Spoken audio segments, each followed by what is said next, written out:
이제 저희 사람하고 1993년에 미국에서 목회를 끝내고 이제 한국에 청빙받아서 갔는데 1993년에 무슨 일이 있었냐면 대전에서 아마 과학 엑스포가 열렸던 것 같아요. 그래서 이제 주일날 보니까 교인들이 좀 주일날 출석을 잘 안 해요. 안 하는 성도가 조금 생겼어요. 그래서 내가 왜들 이렇게 주일날 잘 나올 사람들이 주일 예배를 빠지냐라고 물어보니까 대전에서 있는 그 과학 엑스포에 거기들 가느라고 주일날들 빠진다는 거예요. 그래서 내가 그렇게 하지 말고 교회가 같은 차 몇 대를 빌리든지 주중에 한번 갔다 오자. 그래가지고 주일 예배를 지켜야지. 주일 예배를 갖다가 빼먹고 과학 엑스포 간다는 것은 내가 생각하기엔 맞지 않다. 그래갖고 차를 여러 대를 빌렸어요. 그래서 교인들 중에 가고 싶은 사람 다 타고 이제 대전에 있는 엑스포로 가게 됐죠.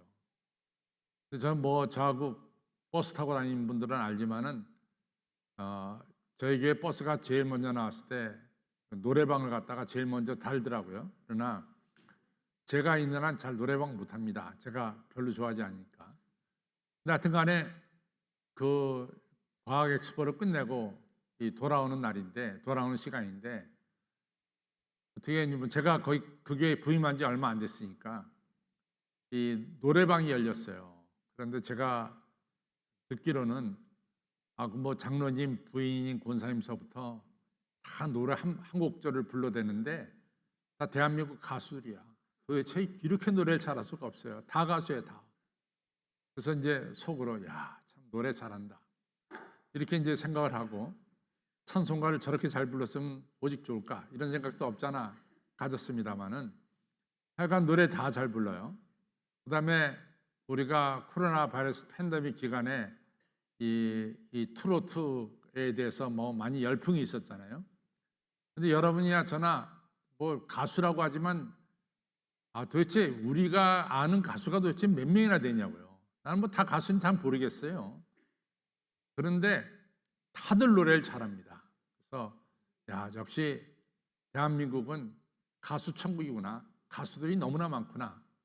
노래들 다 잘하는구나. 이런 생각을 했었습니다. 그랬더니 어느 신문에서 우리 한국 사람들이 노래 잘하는 이유 중에 하나를 그 원인을 이야기를 썼어요. 그것은 뭐냐면 우리가 이 예전에 교회마다 다 피아노는 없고 풍금이 있었어요. 풍금. 그래서 풍금을 가지고 다 교회 나와서 다 찬송가를 불렀다는 거예요. 또 어릴 때는 어린이 성가대에 들어가서 찬송가를 불렀고 바로 교회가 대한민국 사람들에게 노래 부를 수 있는 기초를 제공했다. 이렇게 썼어요. 저도 거기에 충분히 동의합니다. 우리가 어려서부터 교회에서 노래 부르기 시작해서 너무 우리 모두가 다 곡조를 보면서 노래를 부르게 된 것이죠. 저는 다른 목사님들도 마찬가지지만 찬양이 너무 좋아요. 정말 찬송 부르는 게 너무 좋습니다. 저희 사람하고 작년에 한 3개월 반 동안 안시고를 가면서 제가 샌프란시스코 신학대학원 기숙사에서 머물렀었는데 정말 아쉬운 게 뭐였냐? 찬송을 못 부르는 게 아쉬웠어요. 한글로. 이게 만약에 개개인 집에 있었다면은 제가 집에서 찬송가 불러도 별 문제가 없었겠는데 이게 기숙사니까 다닥다닥 다 붙어 있거든요. 거기다 대고 이 찬송가 막 크게 부르면은 그게 주변 사람들에게 나는 좋지만은 주변 사람들에게 별로 안 좋을 것 같아서 찬송가를 못 불렀는데 그리고 주일 되면 미국 교회 가서 예배를 드리면서 미국 찬송가를 부르는데 영 감이 안 오는 거예요. 저는 하루에 찬송가 부르는 것이 너무 좋았다는 것을 그때 가서 깨달았습니다. 그래서 제가 장유성 목사님께 연락을 했어요. USB에다가 좀 찬송가를 갖다 좀 녹음시켜서 보내라. 내가 차를 타고 다닐 때 같이 찬송가 부르겠다. 그래서 이제 USB가 만들어서 샌프란시스코 왔는데 우리가 찬송을 부른다는 게 얼마나 큰 축복인가 하는 걸 갖다가 찬송가를 못 부르게 됐을 때 그 진정한 의미를 다시 한번 깨닫게 되었다, 이런 이야기입니다. 저는 여러분과 제가 사실은 세상에서는 이 찬송가를 노래라고 부르는데 우리는 찬송이라고 부르죠. 근데 이제 장례식 때 우리가 찬송가를 부릅니다. 근데 그걸 잘 이해를 못하는 사람들은 어떻게 슬픈 이 장례식에 노래를 부르는가 이러면서 좀 비판하는 사람들도 있어요. 근데 사실은 우리가 찬송가를 부를 때 찬송 소리로 우리 하나님 나라 입성하는 우리 고인의 모습을 그려볼 수가 있거든요. 그러니까 찬송이 너무나 좋은 거예요. 근데 찬송을 이해 못하는 사람들은 장례식 때 찬송가를 부른다고 좀 찬송가에 대한 비판을 늘어놓습니다. 또 저 개인적으로 볼 때는 이 결혼식에 찬송가를 부르는 것은 너무 좋은 일이다, 이런 생각이 하고 있습니다.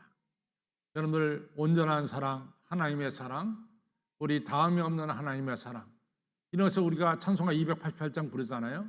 그리고 둘이 하나 되어 행복하게 살라는 이 찬송가 가사가 구구절절이 얼마나 좋고 또 곡조가 얼마나 좋은지 정말 좋습니다. 그런데 그거 대신 무슨 세상 유행가, 그거는 결혼식에는 오케이고 찬송가는 아니다, 저는 정말 이해할 수가 없어요. 정말 찬송만큼 중요한 게 없습니다. 요즘 여러분과 제가 새벽재단에 요한계시록을 살펴보는데 우리가 요한계시록 15장으로 들어갔어요. 그 다음에 이번 주 중에 15장에서 16장으로 넘어갈 텐데, 그러면 이제 좀 지나면은 요한계시록 22장까지 이제 끝이 나는 이러한 일이 우리에게 있는데, 제가 요한계시록을 요번에 새벽 시간마다 같이 말씀을 나누면서 다시금 깨닫는 게 뭐냐, 그것은 여러분 아시다시피 요한계시록 1장에서 우리 예수님의 모습이 나오고 2장 3장에서 소아시아 7교회에게 주는 말씀이 나와요. 에베소, 서머나, 버가모, 두아디라, 사데, 필라델피아, 그리고 라우디게아 교회 7개에 주는 말씀이 나오면서 3장이 끝이 납니다.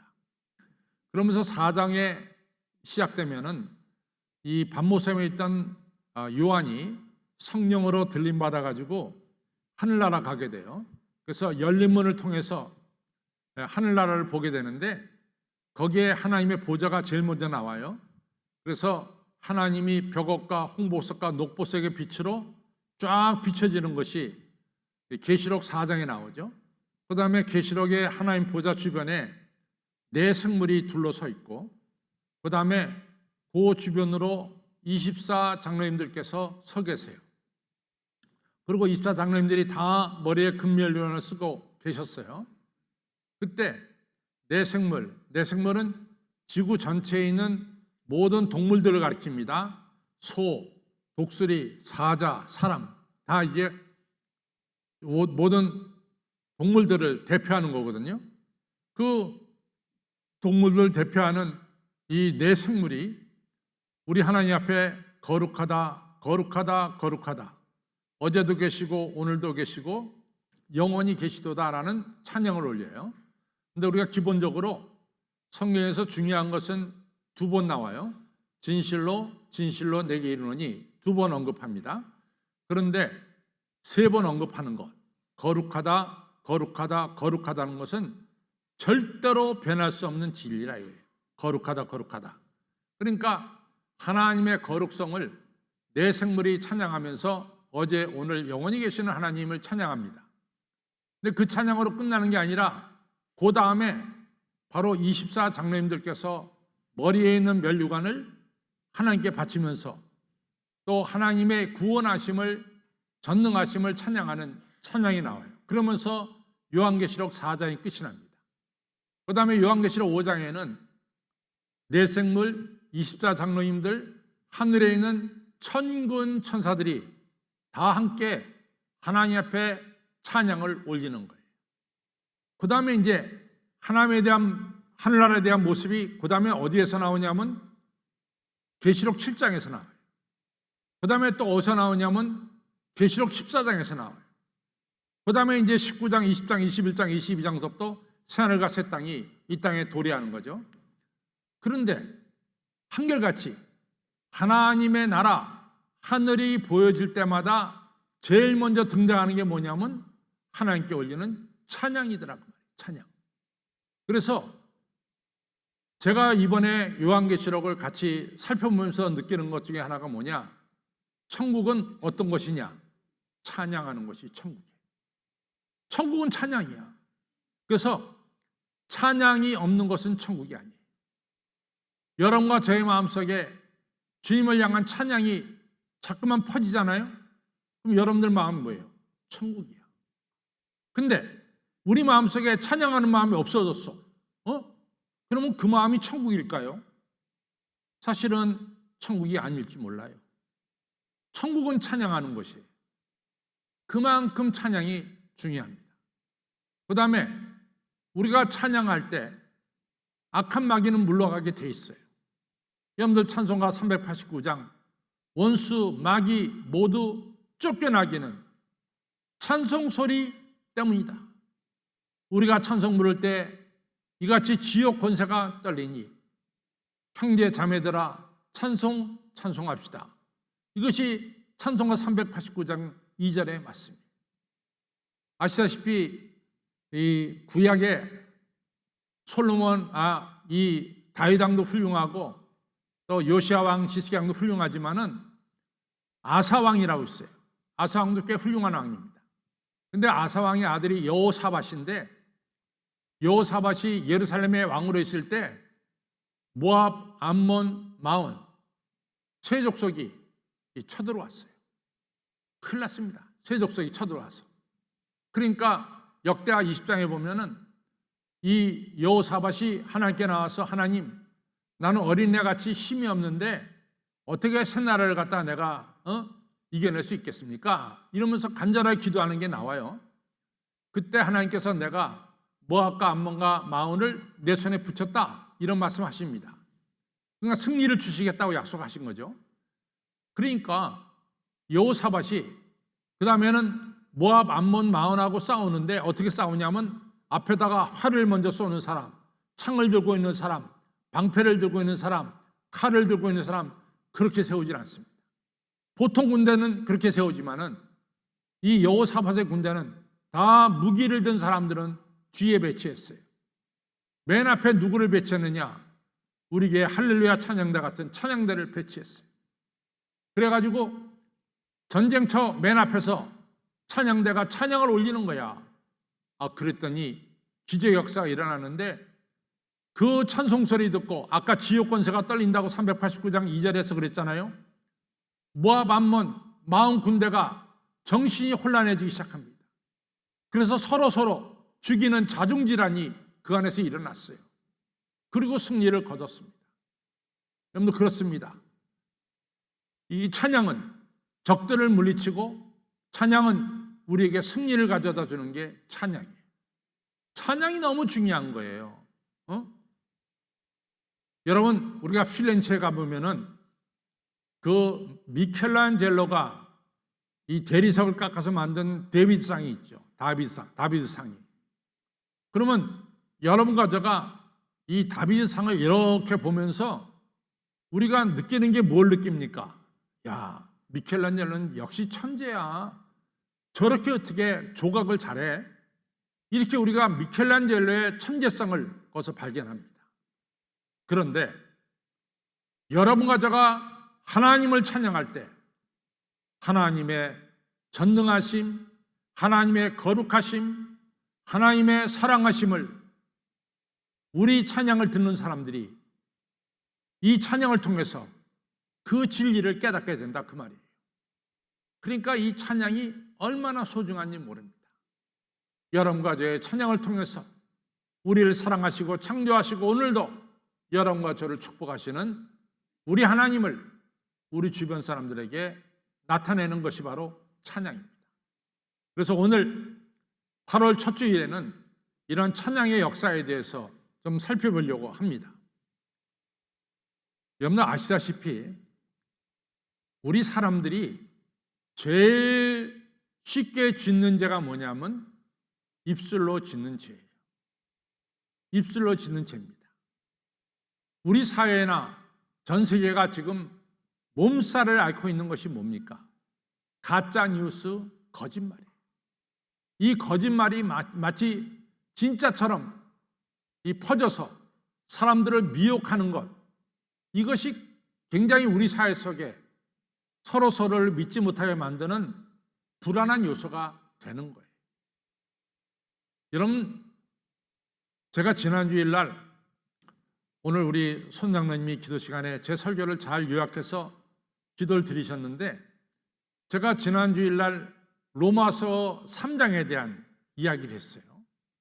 근데 로마서 3장 8절 9절부터 의인 없나니 한 명도 없다 이렇게 시작해서 제가 말씀을 드렸는데, 3장 13절로부터 14절에 보면은 사도 바울이 뭘 얘기하냐면 우리의 이 목구멍, 우리의 목구멍은 열린 무덤이다. 썩는 냄새가 나는 열린 무덤이다. 우리의 혀는 속임을 베풀기에 빠르고 우리의 입술에는 독사의 독이 들어있다. 이렇게 얘기하고 있어요. 그러니까 우리 사람들이 하는 말을 통해서 얼마나 많은 상처를 주는가 하는 걸 갖다가 사도 바울이 잘 지적했어요. 우리가 이제 조금 전에 제가 요한계시록을 얘기했는데, 요한계시록 21장에 가서는 우리 주님께서 마지막 심판을 베푸세요. 그러면 그 심판에 천국으로 들어가고 악한 자들은 영원히 타는 유황불에 떨어집니다.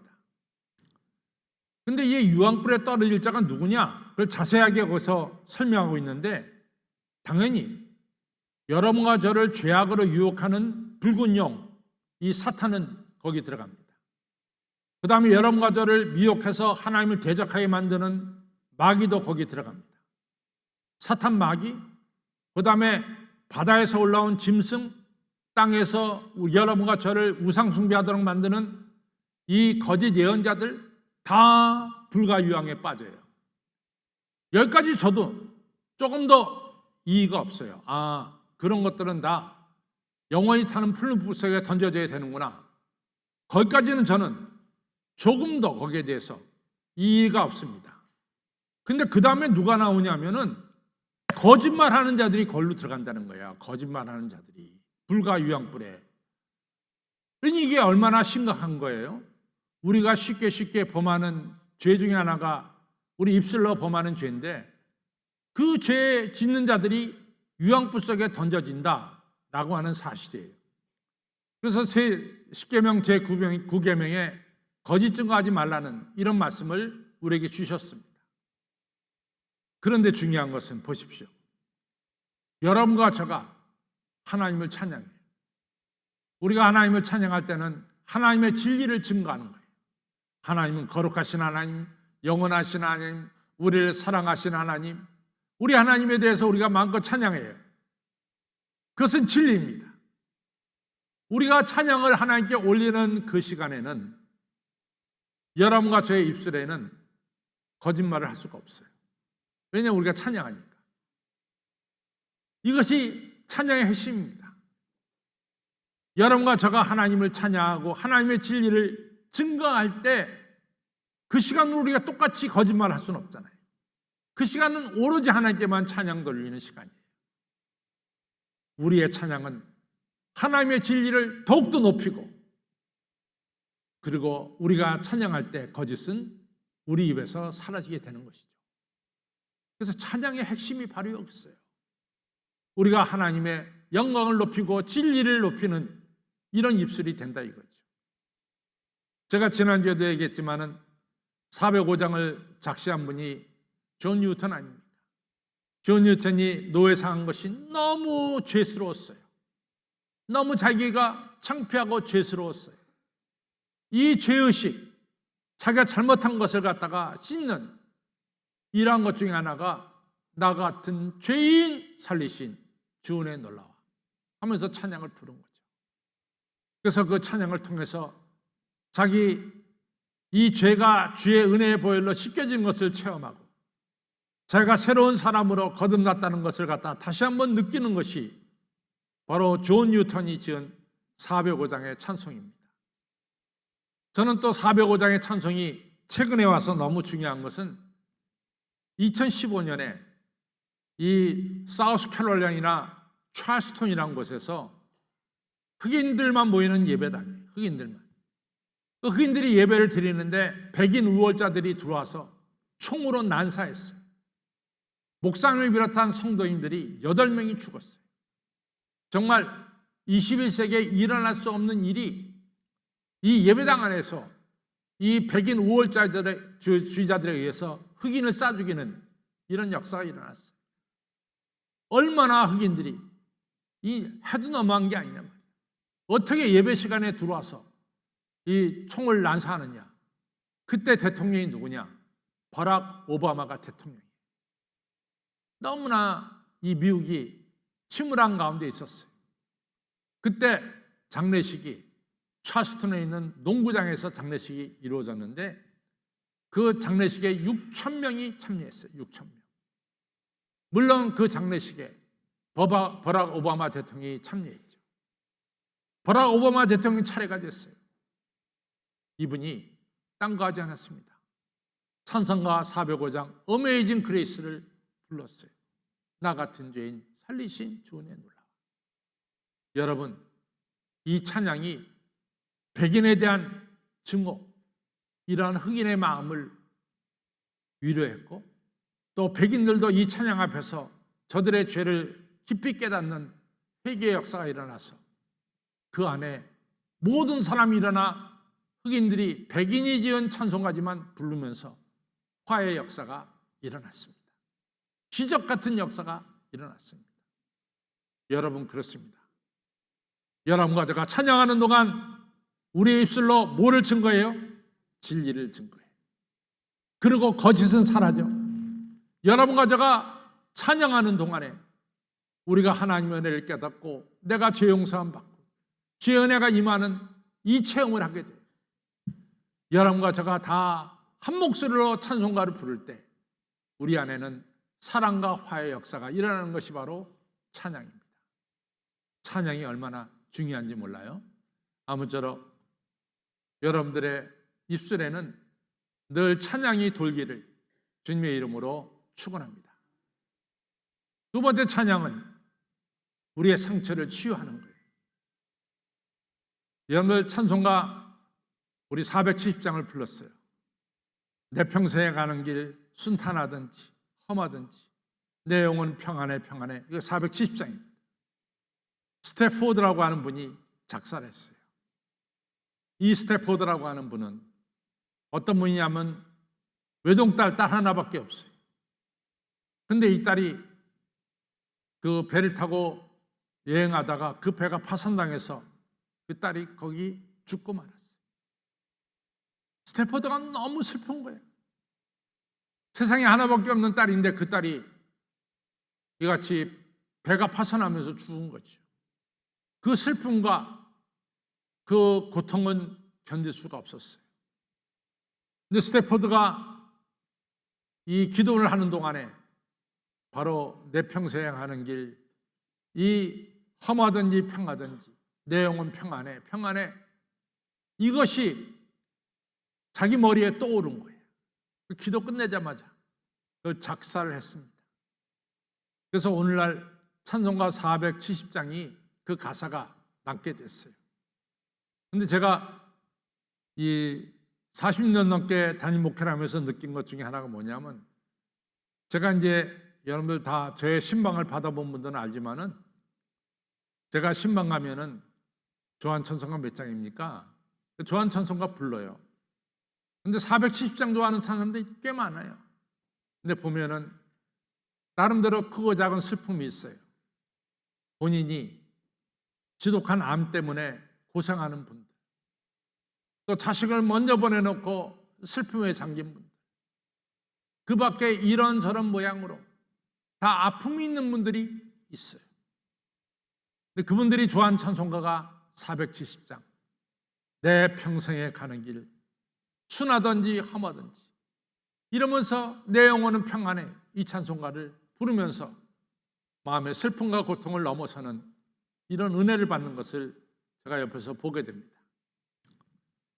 제가 이제 1993년도 이제 미국에서 목회를 마치고 한국의 교회로 부임했는데 미국 장로교회 시스템하고 우리 한국 장로교회 시스템하고 좀 다른 게 있어요. 제가 좀 모르는 부분도 있습니다. 근데 그 당시에 한 60 가까이 되셨어요. 그 장로님이. 저는 그 당시에 40대 초반입니다. 저보다 꽤 연세가 많죠. 근데 재정부를 맡았는데 이 장로님께서 이 장로님이 내가 회의를 하기 전에 정말로 이 종이에다가 글씨를 깨알같이 썼어요. 목사님, 이런 게 나오거든 이렇게 말씀하시는 게 좋겠습니다. 또 이런 게 나오거든 내가 모르는 게 많으니까 이렇게 했으면 좋겠습니다. 아주 세세하게 그 장로님이 제가 회의를 주관하기 전에 써서 주셨어요. 내가 충분히 인지하고 그 다음에 회의를 주관해서 아주 회의를 잘 마쳤습니다. 근데 제가 벌써 그게 30년 전 일 아니에요. 근데 제가 늘 고맙게 생각해요. 참 이 장로님의 배려하심이 좋다. 우리 목사님이 조금이라도 흠이 안 되도록 장로님 나름대로 열심히 노력해서 저를 갖다가 도와주신 거 제가 평생 잊지 않고 있어요. 근데 그 장로님께서 얼마 안 있어서 폐암이 발견돼서 세상을 떠나게 됐습니다. 너무 슬픈 일이죠. 그래서 제가 이제 임종 예배를 드리러 가는데 임종 예배 시간에 제 장로님께 여쭸어요. 장로님, 이제 마지막 찬송을 장로님 같이 불러야 되겠습니다. 찬송가 어느 찬송가를 부르면 좋을까요? 그랬더니 이 장로님이 그냥 나옵니다. 목사님, 470장 내 평생에 가는 길 순하든지 험하든지 이 찬송가를 같이 불러주세요. 제가 그 찬송가를 같이 불렀습니다. 찬송가가 끝나고 나서 장로님께서 눈을 감으셨어요. 아주 평안한 가운데 하나님 나라로 자리를 옮기신 것을 보게 됩니다. 찬송은 우리의 상처를 치유하는 거예요. 매터슨이라고 하는 이 찬송가 359장을 작시한 분인데 이분은 글쎄 20살에 갑작스럽게 장님이 됐어요. 눈이 멀었어요. 그래서 어머니가 이 아들을 장님된 아들을 돌보다가 어머니가 세상을 떠났어요. 그 다음에 시집 안 간 누나가 이 남자 동생을 좀 돌봤어요. 장님된 동생을. 근데 누나가 시집 가더니 더 이상 돌볼 수가 없게 됐어요. 혼자 남았어, 혼자.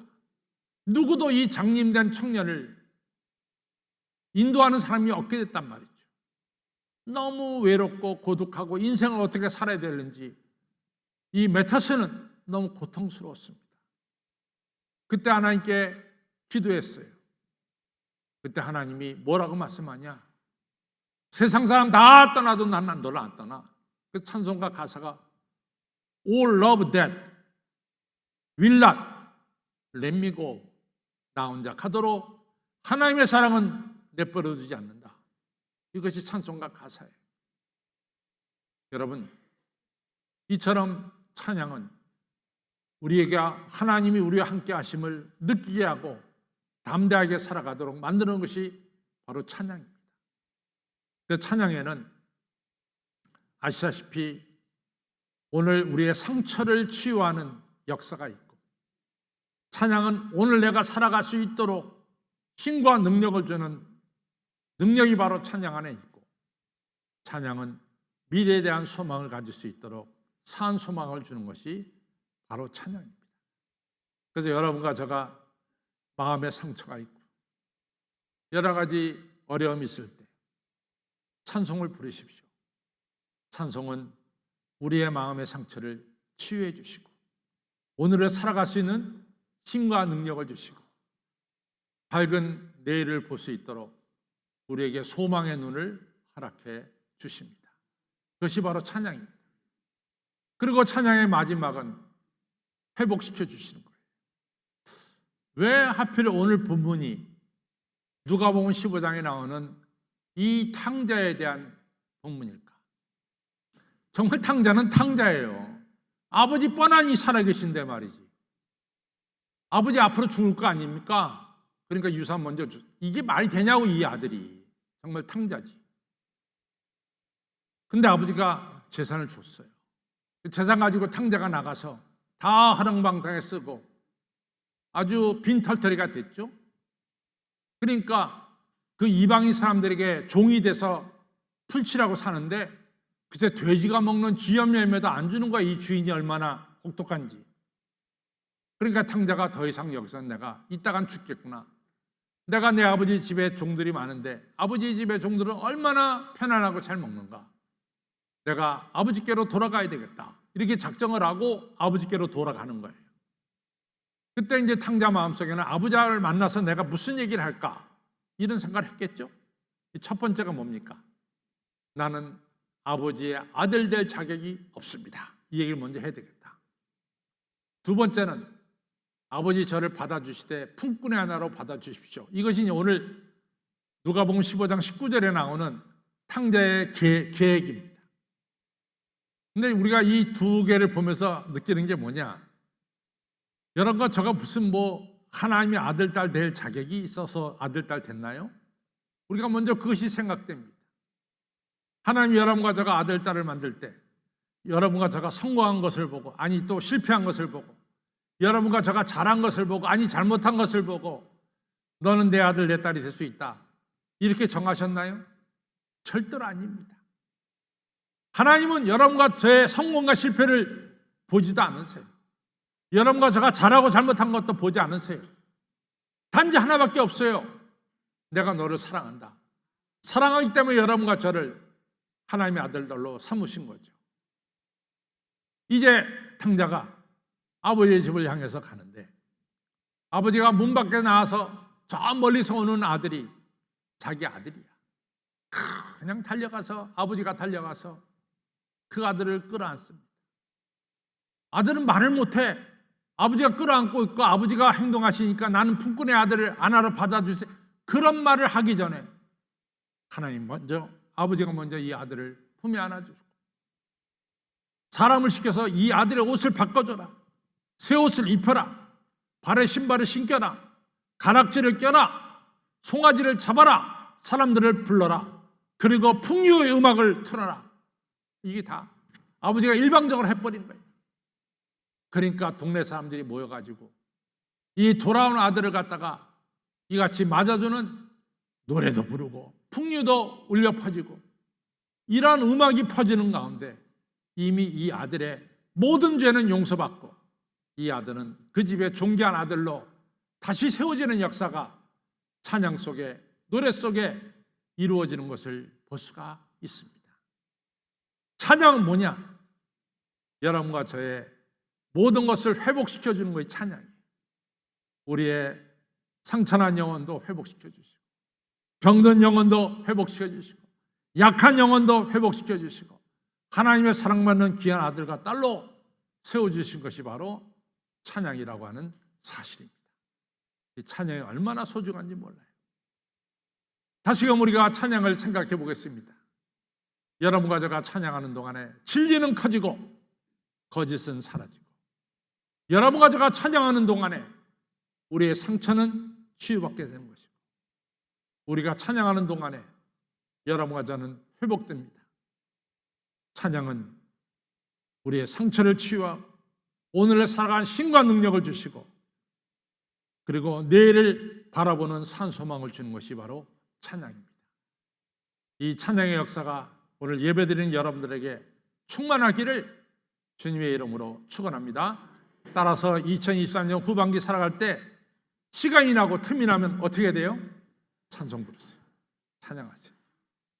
찬양이 얼마나 소중한지 모릅니다. 찬양을 우리가 부를 때 우리 안에 뭐가 이루어져요? 천국이 이루어져요. 천국. 찬양이 있는 곳에 천국이 있어요. 아무쪼록 이같이 찬양의 역사를 깨닫고 늘 찬양하는 우리 성도님들이 되시기를 주님의 이름으로 축원합니다.